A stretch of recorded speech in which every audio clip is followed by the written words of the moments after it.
एक पुराना गांव कुसुमपुर। चारों तरफ खेत, टूटी कच्ची सड़कें और रात होते ही ऐसा सन्नाटा कि जैसे हर चीज किसी डरावनी शक्ति के अधीन हो। यहां गांव में कुछ दिनों से रात में लोग एक एक करके गायब हो रहे हैं और इन्हें कौन गायब कर रहा है ये कोई नहीं जानता। इस वजह से यहां के लोग रात में बाहर निकलने से डर रहे हैं। वीरेंद्र शहर में रह रहा था। उसके पिता की हाल ही में मौत हुई थी और अब उसे अपने पुश्तैनी घर और जमीन के कागज पूरे करने के लिए कुसुमपुर लौटना पड़ रहा था। शाम का समय था। आकाश में हल्की धुंध थी और सड़कें लगभग अंधेरी। वीरेंद्र ऑटो में बैठा गांव की ओर बढ़ रहा था।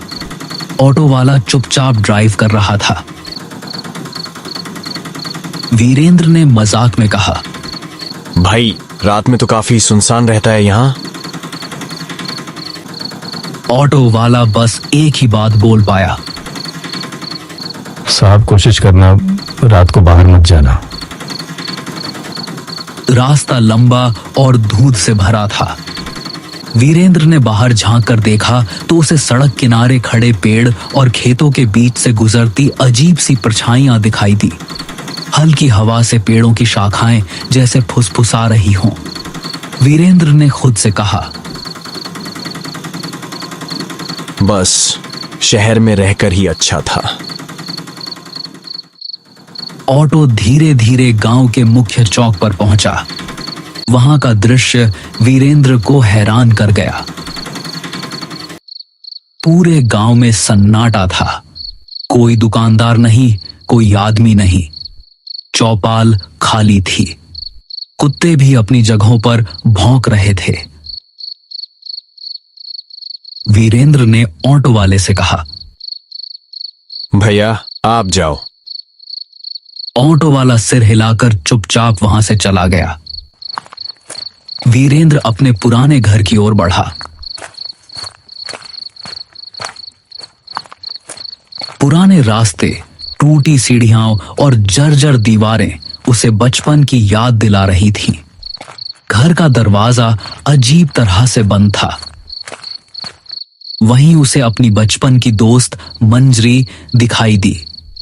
मंजरी अब अकेली रह रही थी। उसका चेहरा थका हुआ और डरावना लग रहा था। मंजरी ने धीरे से कहा, और वीरेंद्र इतने साल बाद कैसे हो, क्या हालचाल है और यहाँ आना कैसे हुआ? हाँ मंजरी, मैं ठीक हूं। मैं बस अपनी पुश्तैनी जमीन का कुछ काम पूरा करने आया था। लेकिन यह बताओ, ये गांव में इतना सन्नाटा क्यों है? वीरेंद्र, हर रात यहाँ कोई ना कोई आदमी गायब हो जाता है। कोई आवाज नहीं, कोई निशान नहीं। बस सुबह जमीन पर एक काला निशान मिलता है, जैसे किसी ने उन्हें जला दिया हो। वीरेंद्र ने हंसकर कहा, मंजरी, ये सब मनगढ़ंत बातें हैं। गांव वाले डरावनी कहानियां बनाते हैं। अगर तुम इसे हल्के में लोगे तो शायद बाद में पछताओगे। रात में बहुत अजीब चीजें होती हैं। आवाजें, परछाइयां और कभी-कभी नाम पुकारने वाली आवाजें। वीरेंद्र ने उसे शांत करने की कोशिश की, लेकिन उसके मन में डर बैठ गया। वह जानता था कि रात अब शुरू हो चुकी है और गांव का सन्नाटा धीरे धीरे उसे अपने घेरे में ले रहा है। रात गहरी होने लगी। वीरेंद्र घर के पुराने कमरे में बैठा, धुंध से ढकी खिड़कियों के बाहर झांक रहा था। हर खिड़की पर अजीब सी परछाइयां गुजर रही थीं। कभी हवा में फुसफुसाहटें, कभी दीवारों के पीछे किसी का नाम पुकारना। वीरेंद्र ने सोचा, यह सब अजीब है, लेकिन उसके पास समय कम था। वो डरते डरते सोया। अगले दिन जमीन और घर के कागज कंप्लीट करने थे। वो धीरे धीरे गांव की गलियों में घूमना शुरू करता है। वहां हर घर का दरवाजा जल्दी बंद होता है, कोई बाहर नहीं दिखता, चौपाल बिल्कुल खाली। कुत्ते भी अजीब तरह से घूर रहे थे। वीरेंद्र ने महसूस किया कि जैसे हर कोई डर के साए में रह रहा हो। तभी उसे गांव का पुराना पंडित दिखाई दिया। पंडित बुजुर्ग और गंभीर थे। उनका चेहरा समय की मार झेल चुका था। पंडित ने वीरेंद्र को देखते ही गंभीर स्वर में कहा, वीरेंद्र, तुम यहां क्या करने आए हो? पिताजी के जमीन के कागज पूरे करने, लेकिन ये सब अजीब क्यों है?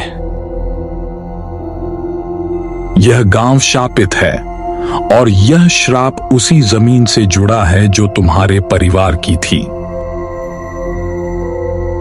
वीरेंद्र हैरान रह गया। उसने पूछा, कैसा श्राप? तुम्हारे दादा ने इस जमीन पर एक मंदिर गिरवाया था। उस मंदिर में एक रक्षक की आत्मा थी जो गांव की रक्षा करती थी। जब मंदिर टूट गया, आत्मा कैद हो गई। अब यह हर रात किसी इंसान की आत्मा खींचती है ताकि अपनी कैद से मुक्त हो सके। वीरेंद्र ने पंडित की बातों को बड़ी गौर से सुना, लेकिन उसके भीतर डर बैठ चुका था। वीरेंद्र ने पंडित की बातों को सोचते हुए रात बिताई। आसपास के धुंध और आवाजें उसे लगातार परेशान कर रही थीं। दीवारों के पीछे फुसफुसाहटें, हवाओं में नाम पुकारने की आवाजें और खिड़कियों से गुजरती काले साए उसे मानसिक रूप से कमजोर कर रहे थे। अगले दिन वीरेंद्र ने तय किया कि वह उस जगह जाएगा जहां मंदिर था। उसे जानना था कि क्या सच में यह श्राप उसके परिवार की गलती का परिणाम है।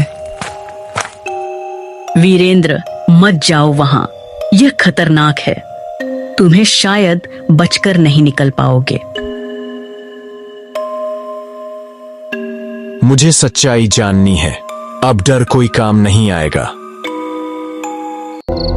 रात का समय था।